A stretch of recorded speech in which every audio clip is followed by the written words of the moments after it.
उसने रास्ता दिखा दिया है, अब हमको इसी पे डटे रहना चाहिए।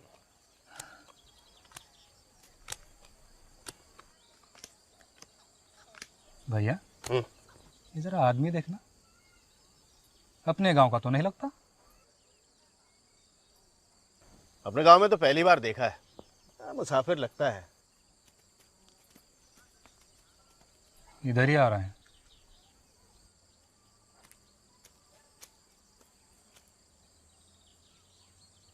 अरे भैया ये तो वो है, वो पिक्चर में काम करता है, जॉनी लीवर।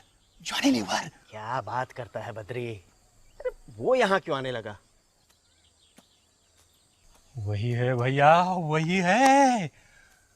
अरे हाँ, ये तो असल के जॉनी भाई है। जॉनी भाई नमस्कार। नमस्कार नमस्कार नमस्कार नमस्कार। टाइम पास हो रहा है ना? बैठिए बैठिए बैठिए, अभी बैठिए। जी भाई, कमाल हो गया। आपका जैसा इतना बड़ा आदमी हमारे इस छोटे से गांव में, सच विश्वास नहीं हो रहा।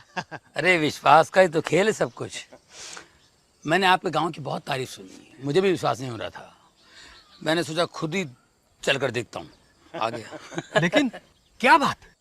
क्या देखना चाहते हैं आप? बताता हूँ। पहले आप लोग अपना नाम तो बताइए। जी इनका नाम बद्री है। और ये है शंकर भैया। Oh very good. शंकर भैया और बद्री जी। क्या है कि पिछले कई दिनों से इस गांव की बहुत तारीफ हो रही, जो भी देख के आता कहता कमाल हो गया। लेकिन क्या कमाल हो गया, जरा हम भी तो सुने। यही कि यहाँ सब कुछ बदल गया है, गांव की हालत, लोगों की हालत, मतलब काफी कुछ बदलाव आया है। क्या क्या? वो तो आया है सर, और हम बहुत खुश हैं, जैसे चमत्कार हो गया है। वाह, क्या हुआ क्या, जरा मुझे भी बताएंगे? आइए आइए, हम आपको दिखाते हैं। चलो आइए आइए। जॉनी भाई। हाँ जी। शुरुआत तो असल में तब हुई जी। जब पहली बार हमने वो पिक्चर देखी। कौन सी? वो यीशु मसीह की जिंदगी के बारे में जिसमें बताया था। अच्छा, किसने बताई थी फिल्म आप लोगों को? अब इसे भी आप प्रभु का चमत्कार ही समझिए। देखिए ना, जिसके पास वो पिक्चर थी उसे खुद प्रभु ने हमारे इस गांव में भेज दिया। वाह वाह। और जब से वो पिक्चर देखी तब से तो बस रोज की रोज उसी पे चर्चा, सबके मुंह पे उसी का नाम। ऐसा असर होने लगा धीरे धीरे कि सब कुछ बदल ही गया। वाह वाह वाह। माँ, देखो जॉनी भाई देखा? जॉनी भाई, हाँ जी। अब तो अगर हमें कोई नया आदमी मिलता है ना, तो हम तो बस उससे यीशु की ही चर्चा करते हैं। बात ही ऐसी कमाल है कि अब कहे बिना रहा नहीं जाता। अब माफ करना, लेकिन आपको कुछ पता है यीशु मसीह के बारे में, यीशु के बारे में?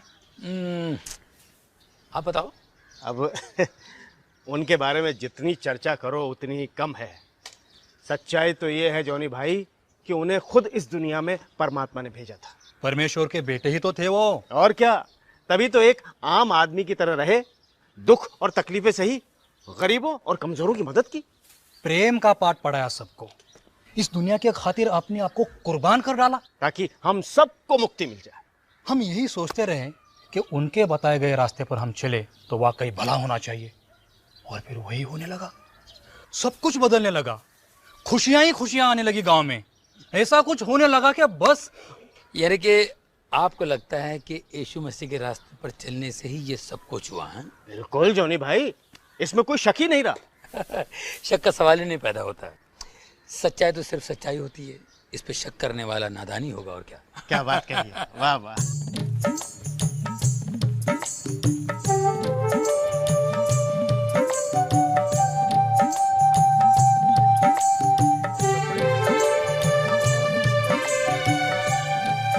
नमस्ते जॉनी नमस्ते साहब। जी, नमस्ते नमस्ते नमस्ते नमस्ते। आइए आइए, नमस्ते। बैठिए बैठिए बैठिए। तो यही है वो लोग जिन्होंने बदल दी यहाँ की तस्वीर। भाई आप लोगों को देखकर सीखना चाहिए दुनिया को। जॉनी साहब, हाँ जी। मेरी पत्नी लक्ष्मी। नमस्ते। अरे मेरा बेटा प्रताप। ये प्रताप यही है? अरे बाप रे, ये तो बहुत बीमार था ना, इसको प्रभु ने चंगाई दी। ओहो परमेश्वर का लाख लाख शुक्र है भाई। वाह वाह। सच में साहब, उसकी उंगली थामकर हम बहुत खुश हैं। आप लोगों का विश्वास, आप लोगों के दिल की बातें सुनकर मुझे भी कुछ घटनाएं याद आई जो मेरे साथ घटी हैं। मेरे साथ भी बहुत चमत्कार हुए हैं। सबसे बड़ा चमत्कार तो मेरे बेटे का। मेरे बेटे को ट्यूमर हो गया था गर्दन पे, गांठ। और वो ट्यूमर जो है नसों से जकड़ा हुआ था। डॉक्टर ने कहा कि मैं 15-20 मिनट में ठीक कर दूंगा। ऑपरेशन थिएटर में ले गया और फिर डॉक्टर ने ऑपरेशन थिएटर में बुला करके कहा कि ये ऑपरेशन हो नहीं पाएगा। मेरा बेटा लेटा हुआ था और इतना लंबा कटा हुआ था, पूरा उन्होंने काट दिया था। ये ऑपरेशन नहीं हो सकता है क्योंकि ये नसों से जकड़ा हुआ ट्यूमर, गलती से भी ये कोई एक नस कट जाए तो एक साइड पूरा लकवा हो सकता है, पैरालाइज हो सकता है बच्चा, और आंखों की रोशनी जा सकती है, खाने पीने में तकलीफ हो सकती है, और फिर ये ट्यूमर दोबारा आ सकता है। तो मैंने कहा क्या करना चाहिए? मुझसे पूछा आप बताइए। मैंने कहा आप डॉक्टर बताइए। मैंने कहा मत कीजिए फिर ऑपरेशन, इतनी प्रॉब्लम्स हैं तो मत कीजिए। तो उन्होंने फिर से टाँके लगा दी। तो उसके बाद मैं होम्योपैथी, आयुर्वेदी का इलाज करता रहा, उससे कोई फ़ायदा नहीं हुआ। जो ट्यूमर था और बढ़ता गया, इतना बड़ा ट्यूमर। और बच्चा अपने कॉलर से उसे छुपाया करता था ट्यूमर से। स्कूल से कभी कभी रोते हुए आता था, तो बच्चे सब चिढ़ा रहे हैं मुझे। मैंने कहा बेटा मैं क्या कर सकता हूँ, मैं तो, मेरी पूरी कोशिश है कि तुम्हारा इलाज हो, लेकिन ऊपर वाला है वो ठीक कर देगा। मैं परमेश्वर पे विश्वास रख करके प्रार्थनाएं मैं अटेंड करता था। प्रार्थनाओं में जाता था, जहाँ पर हीलिंग वगैरह होती है ना, चंगाई मिलती है, वहाँ मैं जाया करता था। अगर मैं बिज़ी हूँ तो मेरी बीवी ले जाती थी बच्चे को। हमेशा हर पास्टर ने कहा कि ये ठीक हो जाएगा, प्रभु यीशु से ठीक करेंगे। कैसे करेंगे, कब करेंगे उनको पता है, लेकिन ये ठीक हो जाएगा। तो मैंने अपने बेटे से कहा कि भाई तुम्हें कहीं घूमना है छुट्टियों में, जहाँ बोलो मैं ले जाऊँगा, लेकिन इस ट्यूमर का जिक्र मुझसे मत करना। फिर 2002 में मैं अपने बच्चों को घुमाने के लिए अमेरिका ले गया। तो वहाँ पर एक प्रेयर मीटिंग में मैं खड़ा हुआ था, प्रेयर कर रहा था। तो एक पासबान साहब, पास्टर वहाँ से गुजर रहे थे, उनकी नज़र पड़ी मेरे बच्चे के ट्यूमर पे। उन्होंने पूछा ये क्या है? मैंने कहा जी ये ट्यूमर है। बोले उसको ले जाओ फलाने हॉस्पिटल में, न्यूयॉर्क में स्लोन कैटरिंग हॉस्पिटल, और प्रभु उसको ठीक करना चाहता है, उसको ले जाओ। मैंने अपनी बीवी से कहा भाई क्या करें? बीवी ने कहा बिल्कुल नहीं। मैंने कहा देखिए इस वक्त हम लोग परमेश्वर के घर में हैं और वो कह रहे हैं, और मुझे ऐसा लग रहा है कि उनकी ज़बान से यीशु कह रहे हैं। मेरी बीवी ने कहा कि 2002 है, 2003 में करते हैं, अभी 6 महीने तो बाकी है। मैंने कहा 2 और 3 का क्या चक्कर है भाई, आपको तो विश्वास करना है। बाद में उन्होंने बताया कि अपनी सहेली के साथ कहीं कुंडली दिखवाने गई थी, कुंडली दिखलाने। तो कुंडली वाले ने कहा कि 2002 बहुत ख़तरनाक है बच्चे के लिए, 2003 ठीक है। तो मैंने कहा यार इन बातों पे विश्वास मत करो, परमेश्वर पर विश्वास करो, वो ज़िंदा परमेश्वर है। तो मेरी बीवी ने कहा अगर वो ज़िंदा परमेश्वर है तो आप उनसे मांगिए, प्रार्थना कीजिए, अगर वो आपसे बात करते हैं तो हम ऑपरेशन करवा लेंगे। तो मैंने उसी वक्त घुटने टेक करके प्रार्थना की।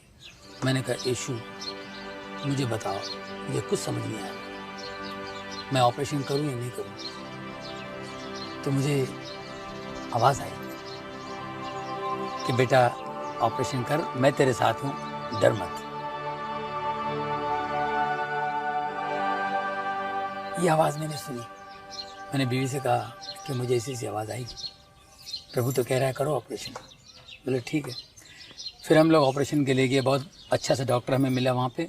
हमने सब कुछ डेट फिक्स करके ऑपरेशन किया। बहुत से लोगों ने मेरे बच्चे के लिए प्रार्थना की। काफ़ी लोगों ने बच्चे के लिए नेगेटिव बातें की कि ऑपरेशन करेगा तो बच्चा चला जाएगा, बच्चा नहीं बचेगा। लेकिन हमने प्रभु पर विश्वास करके ऑपरेशन किया। 3 घंटे का ऑपरेशन हुआ। ऑपरेशन के बाद जब बच्चे को कमरे में ले आया तो मेरे बच्चे को मैंने देखा। मुझे जो डर था लेफ़्ट साइड का लकवा होगा, लेकिन उसी लेफ़्ट हैंड से बाएं हाथ से यूं करके मुझसे कहता है कि डैडी मैं बिल्कुल ठीक हूँ।